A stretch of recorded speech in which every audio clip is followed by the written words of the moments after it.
अगर आप एक हॉरर फैन हो तो आपने 1920 मूवी तो देखी ही होगी। वो एक इंडिया की one of the biggest iconic film है हॉरर फील्ड में, हॉरर कैटेगरी में। मगर क्या आपको पता है जिस कासल में इसकी शूटिंग हुई थी इस फिल्म की, वो सच में हॉन्टेड जगह है और आज भी वहाँ पर खौफनाक हादसे होते रहते हैं। अगर आप हॉरर फैन हो तो ही आप रात में इस वीडियो को देख पाओ, वरना बाकी लोग इस वीडियो को दिन में ही देखना, क्योंकि हो सकता है इसके बाद आपकी रातों की नींद उड़ जाए। आज मैं आपको सुनाने जा रहा हूँ एल्टन कासल की कहानी, वो खौफनाक कहानी जो आपके रोंगटे खड़े कर देगी। लेकिन उससे पहले हेलो गाइस, मेरा नाम है अविनाश कुमार और आप देख रहे हो Seekho official show horror stories.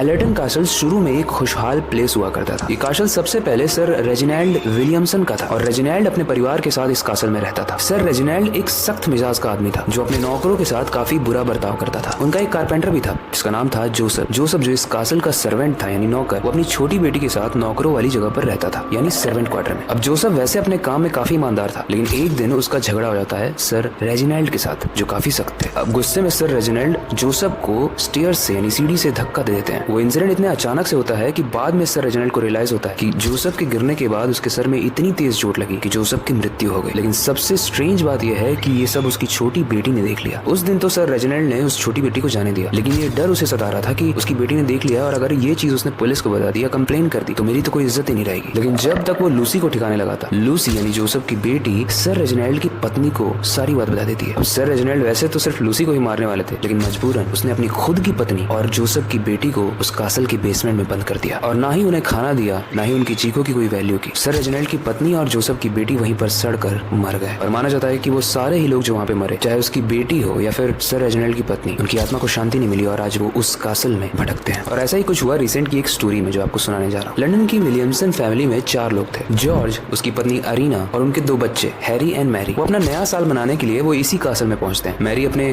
10वें जन्मदिन के लिए काफी एक्साइटेड थी। अब जैसे ये पूरी फैमिली उस कासल में आती है, उनका लड़का हैरी काफी इंट्रोवर्ट था, वो बेचैनी सी फील करने लगता है इस कासल में आते ही। अपने पापा से कहता भी है कि पापा मुझे यहाँ पे बहुत अच्छा फील नहीं हो रहा है, बहुत अजीब सा फील हो रहा है, हम यहाँ नहीं रुकते हैं, चलते हैं कहीं और। लेकिन जॉर्ज जो उसका फादर था वो इस चीज को इग्नोर कर देता है। अगली रात मैरी यानी वो 10 साल की लड़की हॉलवे में घूम रही होती है कासल के। वो चल रही है और उसे एक लड़का दिखता है जो उसी की उम्र का था। वो लड़का स्टेयर पर खड़ा होकर उसे देख रहा था। मैरी ने मुस्कुराकर हाथ हिला दिया हेलो कहते हुए, लेकिन वो लड़का तुरंत वहाँ से भाग गया। क्यूरियस होकर जब मैरी ने उसका पीछा किया तो वो लड़का हैरी के रूम में यानी मैरी के भाई के रूम में घुस गया और कुछ देर के बाद हैरी अपने रूम से डरते हुए निकला। मैरी पूछती है भैया क्या हुआ? हैरी कहता है तुम उस लड़के से दूर रहना, उससे बात मत करना। पहले दिन का समय था, अब रात होती है और जब सब सोने गए तो मैरी को ये महसूस होता है जैसे उसका कोई गला दबा रहा। जब उसने आंखें खोली तो काफी स्ट्रेंज चीज थी, क्योंकि वो हैरी था यानी उसका अपना भाई। मैरी जोर से चिल्लाती है और उन दोनों के पेरेंट्स भागते हुए आ जाते हैं। हैरी भी रोने लगता है और उसका फादर जब उससे पूछता है कि तुमने ऐसा क्यों किया, तो हैरी बोलता है कि मुझे नहीं पता था कि ये मैरी है, मुझे लगा कोई शैतान लेटा हुआ है तो मैं उसको मार रहा था। और धीरे धीरे इस कासल में आने के बाद हैरी सारा वक्त अपने रूम में बिताने लगा। वो बाहर निकलना बंद कर चुका था। और 2 दिन के बाद इस कहानी में ट्विस्ट आता है। जब जॉर्ज और अरीना कासल से बाहर जाते हैं 2 दिन के लिए, तब वो दोनों ही बच्चे हैरी एंड मैरी अकेले होते हैं उस कासल में। उस रात मैरी अपने बर्थडे वाली ड्रेस पहनकर मिरर में देख रही थी। धीरे धीरे वो जब अपने आप को देख रही थी, उसके पीछे से कोई झांकता हुआ उसे फील होता है। डर के मारे जब मैरी पीछे मुड़कर देखती है तो वही लड़का था जो भागकर हैरी के रूम में गया था। वो उसे अपने पास बुलाता है। मैरी धीरे धीरे उसकी तरफ बढ़ने लगती है। तभी उसने देखा कि एक बहुत ही बूढ़ा आदमी जिसका चेहरा काफी सड़ा हुआ है, अपने हाथ से कुल्हाड़ी लेकर उस लड़के के सर पर बहुत तेजी से वार करता है। वो लड़का तेजी से जमीन पर गिर जाता है और खून से लथपथ हो जाता है। उस लड़के को मारने के बाद अब वो बूढ़ा आदमी मैरी की तरफ आता है। तभी हैरी भागते हुए आता है और उस बूढ़े आदमी के सामने खड़ा होता है। वो आदमी देखते ही देखते हैरी के आर पार निकल जाता है और गायब हो जाता है। मगर हैरी की बॉडी